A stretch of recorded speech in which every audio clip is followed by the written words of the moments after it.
So the Fujifilm x100v is an amazing video camera, but there are some limitations that prevent it from being the perfect hybrid camera. One of those things is actually the lack of in-body image stabilization, which to be honest, in my opinion, isn't that big of a deal, but I know that having it is nice, but there are ways we can get by it, right? So today I'm going to talk about the few things that I do, the techniques that I kind of use to get stable handheld video footage with the Fujifilm x100v, and how you guys can kind of apply it to your own video to get better video. This was a video I was supposed to make a long time ago, like many months ago, but I just never got around to it. So I apologize for that, but here we are now, so it's better late than never. Now, keep in mind, this is not going to be any gimbal-like stuff. We're not using any gimbals here, but don't expect to get any gimbal-like footage coming out of this either, because at the end of the day, we are still using handheld footage, so there is going to be this kind of natural shake to it, which I personally like a lot. That is personally why I like to shoot video with the x100v. The videos that come out are very natural and very pleasing, at least to me. I think gimbals can get a little too smooth, and it looks too electronic, and sometimes it can get a little warpy as well, you know what I mean? So if that's the look you're aiming for or trying to get, then just understand you're not going to get it with the x100v unless you use a gimbal or stuff like that. This is still all handheld stuff. But anyways, let's go ahead and get started. The first tip I would like to recommend for you guys is to actually use a camera strap. And now I think this one is something you've heard about a lot before. Many people talk about this technique because it's actually pretty good, pretty useful, because on the x100v it's kind of a street shooter or a daily shooter or an everyday camera, so you're going to be having a camera strap anyways, so it's going to be convenient to use moreover.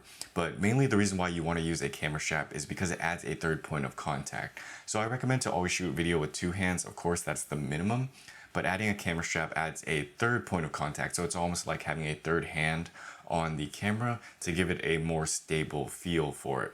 And the way you do this is by actually keeping the camera strap taut or tight. You don't want any slack in the camera strap, because if you do, then the camera strap's not actually doing anything. But when you're keeping it tight, you're actually giving less room for the camera to move. You're kind of providing, like I said, an extra arm, and it provides for much more stable footage than if you weren't using the camera strap. Now, I don't use or do any like crazy pans or anything like that, but I know it has been done before. Generally, what I would do with video for this camera is to just get like simple, stable one-frame shots, and that's pretty much it. But using a camera strap is a really effective method in doing this. So you can use the camera strap around your neck, but you can also do it around your waist as well, depending on what you want to do or what kind of shot you want. But the more important part is just keeping that camera strap tight. The next tip I would like to recommend is to actually use your eye. Sometimes we will find ourselves in situations where we don't have a camera strap, so using your eye as a third point of contact instead of the camera strap can actually help you get much more stable footage. So this is something I like to do on the off chance that I don't have a camera strap, and it's actually pretty effective as well, because using your face as a third point of contact can provide some extra stability too. And then you can still kind of see the framing and composition because you're looking through the viewfinder instead. The next tip I want to recommend is to actually tuck your elbows in. So interestingly enough, I think tucking your elbows in actually helps provide for some pretty good stable video footage, because what actually happens is you're limiting the amount of shake and wobble that your arms can do, because your arms can't actually move on the horizontal plane like this. So what you're doing is you're tucking your elbows into your obliques. Those are kind of your side abdominal muscles. And when you're doing this, you're limiting the amount of movement that your arms can go from left to right. So then your arms can only move up and down. And then if you focus your stabilization of your hands to that up and down motion, you can get really good stable footage like this. This is another technique I like to use if I don't have a camera strap as well, but it works even with a camera strap too. And I find it to be pretty effective, because then I don't have to worry about any shake happening left to right. All I got to do is clamp my elbows in. The next tip I would like to recommend would actually be to shoot at a higher frame rate. And this is one you probably heard before, because it's actually quite effective. The reason why the x100v is such a powerful B-roll camera is because it can actually shoot 1080p at 120 frames per second. And this is really useful because when you slow this down in post and you're using this later, you can actually play it back slower. So the actual shake and the camera shake that happens from when you would be shooting at 24 frames per second is actually slowed down, and then it's less noticeable. You get much smoother footage from even shooting at 60p and slowing that down than shooting at 24 frames per second. And this can actually be somewhat effective at 30 frames per second as well.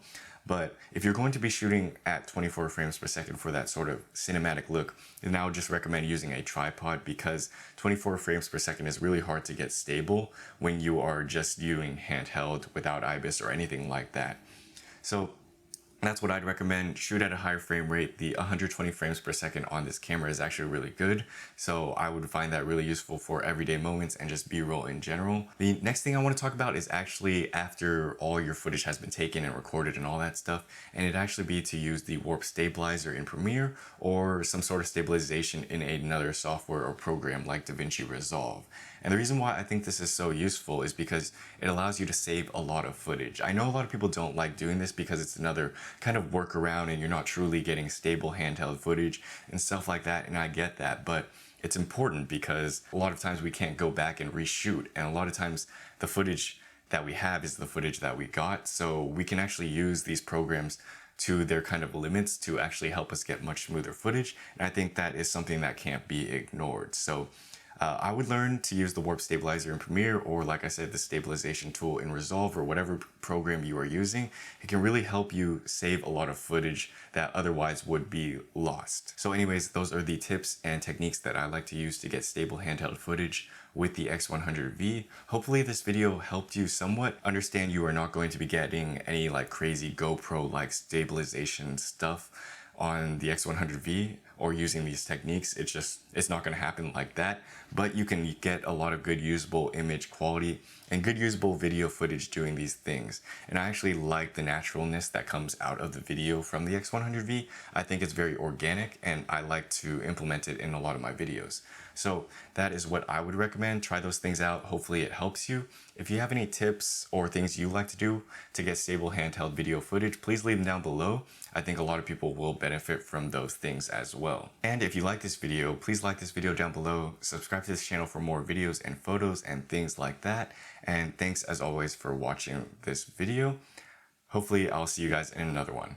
Thanks for watching. Peace.